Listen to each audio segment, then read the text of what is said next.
سلام بچه، خیلی خوش اومدید به این ویدیو. من آریان درمون هستم و امروز اومدیم آموزش ساختن فرم آیرون در ماینکرافت بدراک. خب بچه، ما برگشتیم. شما اول یه جایی صاف پیدا میکنید دور از ویلیج و شغل ویلیج و آیرون گولم و اینا. تا 150 بلاک باید دور باشید. بعد یه پلتفرم 5x5 مثل من درست میکنید و باید 8 تا برید پایین. اینو نشمارید. 1 2 3 4 5 6 7 8. من زیاد شمردم. 1 2 3 4 5 6 7 8 9. آره یه دونه باید بیه بالا. برای بدراک ها بچه ها،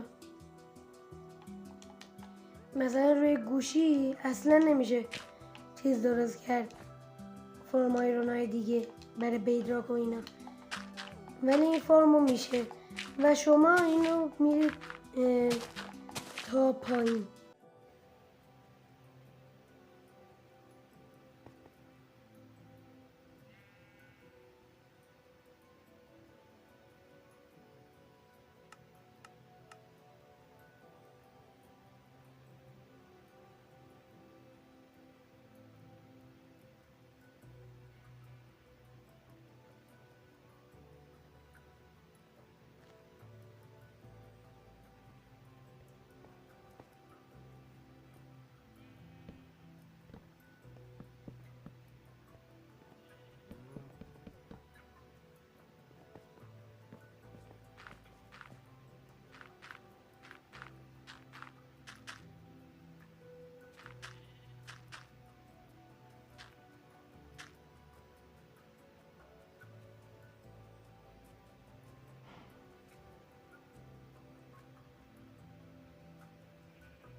خب بچه، ما اومدیم اینجا رو کندید. اینجا رو اینجوری پر میکنید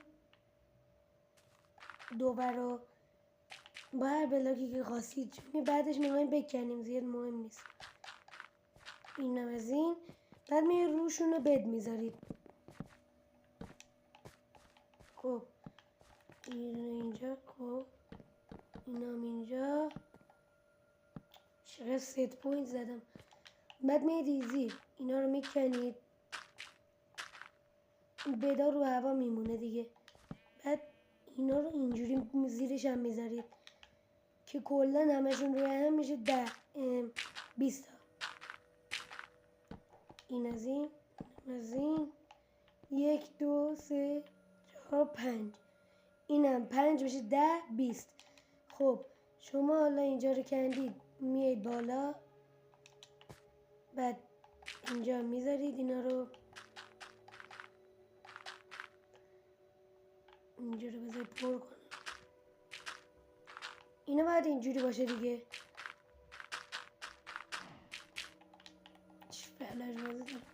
بعد اینجا رو باید صاف کنیم.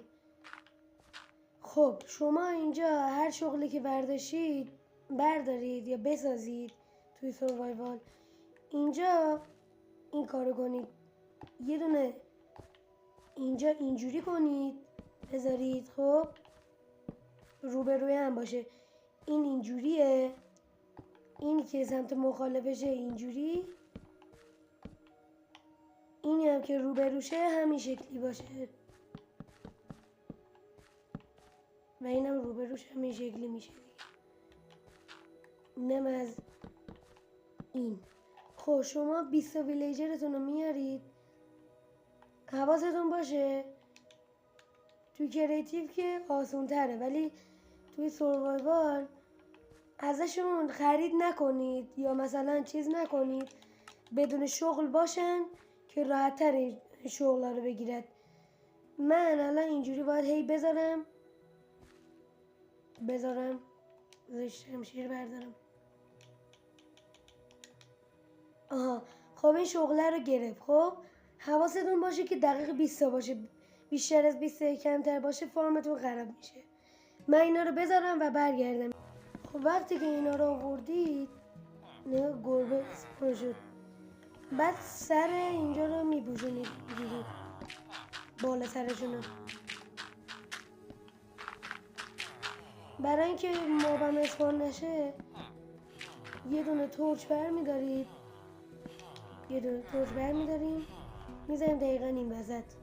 خب بچه ما اومدیم، ببخشید این تورچه رو باید دقیقا این وسط این پایین پیش ویلیجر رو بذاریم. الان اینجا آیرون گولم اسپان شد، من کشتمش. خب بدو اینا رو میذاریم این بالا، تورچ بالا، همه بالا. خب فقط الان آیتمایی که نیاز داریم چست، دوتا یه دونه هاپر چی نمیدونم، و لاوا از این ساین دیگه، نه فکر کنم ساینه. آره ساینا ندر باشه بهتره، شاید آتیش بگیره شاید نگیره، نمیدونم. حالا من با چوبی میذارم. ساین یه دونه برمیدارید، لاوا با آب که اصل کاریه. گلس هم برمیدارید که گربه اسپان شد نیاد پیشتون اذیتتون کنه. داداشم آرمولم اسپان شد. خب ولشون. شما یه دونه اینجا میذارید، یه دونه اینجا میذارید، یه دونه اینجا میذارید و لاواتون اینجا میذارید. اینجا هم یه دونه آب میذارید. آیرون گولم همین الان داره میسوزه. خب میایم اینجا اینورتر یکم دور باشید بهتره دیگه. خب این اینجا باشه اشکال نداره. ای وای، اینجا چستتون رو میذارید اول، ببخشید اول چستا رو میذارید، بعدش اینجا میشینید که هاپرتون رو بزنید روی چست که چیزی که میندازید داخل چست بره اینجوری. اگه نچسبونید نمیره داخل هاپر. و این چیه؟ وای ترسیدم.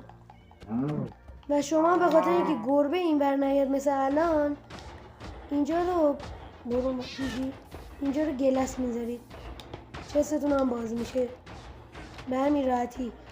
و مثلا سقفش هم میتونید ببندید ولی نبندید بهتره. اینا رو همه رو میذاریم بالا. بعد شما به چیز نیاز دارید، بیل رو برمیدارید، دو رو اینجوری میکنید، نمیدونم اسمش چیه، یادم رفته اسمشو. اینجوری میکنید که آیرون گول ما بیرون اسپان نشه، بیرون اسپان بشن خراب میشه. اگه سوال براتون اینجا رو چیکار کنیم که ما با اینا نره تو، اینجا یه دونه ترپ دور بذارید، لدرها رو بذارید اینجا و بیایید بالا. اینم از فارم آیرون برای بدراک. چقدر آیرون جمع شده فعلا؟ میریم تو باز میکنیم 9 تا آیرون، 4 تا هم دستمه اینجوری. اینم از این فرم زیبامون. خب بچه امیدواریم که از این آموزش خوشتون اومده باشه. لایک و ساب هم فراموش نشه. اگه کامنت هم گذاشتید دیگه بهتر. آیرون گولم هم الان دوباره اسپان شد. اگه از این جور ویدیو دوست دارید آموزشی و اینا برای جی تی ای و ماینکرافت و FC24 و راکت لیگ و اینجور بازی ها که معروفن برام کامنت کنید که بیشتر براتون بذارم. لایک و ساب فراموش نشه. خداحافظ.